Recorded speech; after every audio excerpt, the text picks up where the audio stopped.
reluctant to come along, you'd take them by the hand and make them come. You wouldn't give them the choice whether to come or not.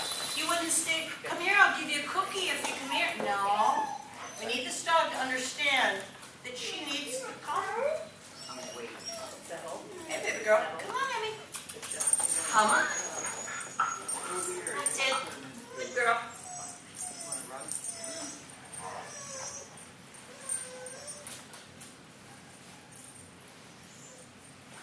Now this is one of those puppies that if the wrong person got her, she'd fight like a tiger. She's got to think about this.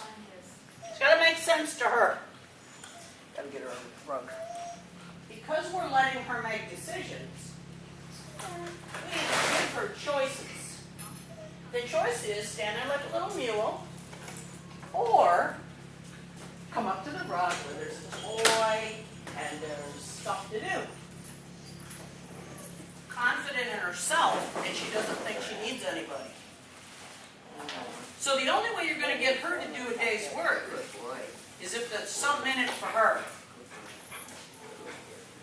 Now, she is very stubborn about what she decides to do.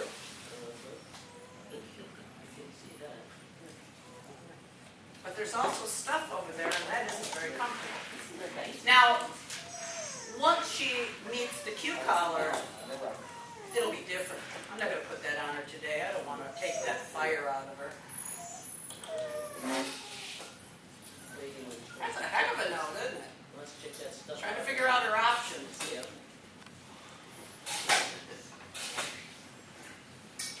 This is a difficult puppy to train. Because when she makes up her mind, she's not going to change. But think about that as also the best thing about her. The best thing about her is once she makes up her mind, she's going to do it. So our job is to look at her like a big lump of clay. Our job is to shape this puppy into something, into a beautiful sculpture. Now for the first year of her life, the clay is real soft.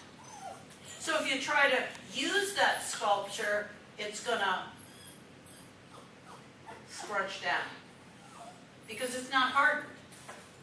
So if we put too much pressure on this puppy at a young age, we're going to have one ugly sculpture. Sadly, the older she gets, the harder the clay is, the less pliable. So if it crumbles when she gets to be close to a year old, it's going to be real rough to fix. At this point, what we're doing is I've let her develop a really cool attitude. She struts around that kennel like she absolutely owns it. She's awesome. She walks up to all the dogs. She just tells them all off. I mean, she's really, really a doll. She's never had any pressure put on her, starting a new lump of clay. So as a little tiny baby, you can do that. As a little tiny baby, we can squish that clay down, restart that sculpture. Because the clay is still very pliable. As that puppy starts to get 4 months old, starts to get 6 months old, 8 months old, 10 months old, all the way on up, we'll end up with less pliable clay. That's when we really start to run into trouble. So we want to do all our reshaping at this age. I brought her in particularly today because this is a dog that does not like to be held or petted or given. That has to be made into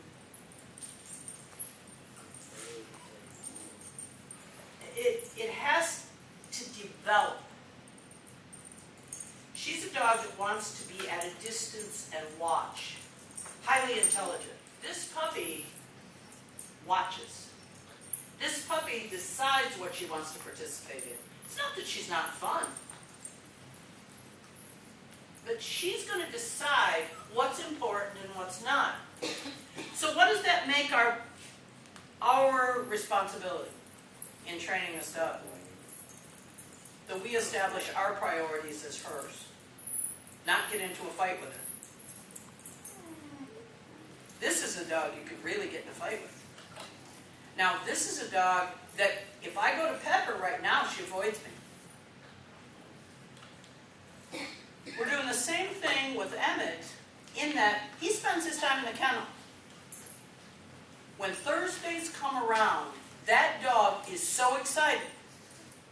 because his attention is rationed,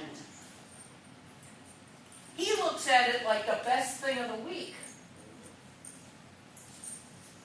So when you have it, he was very much like that.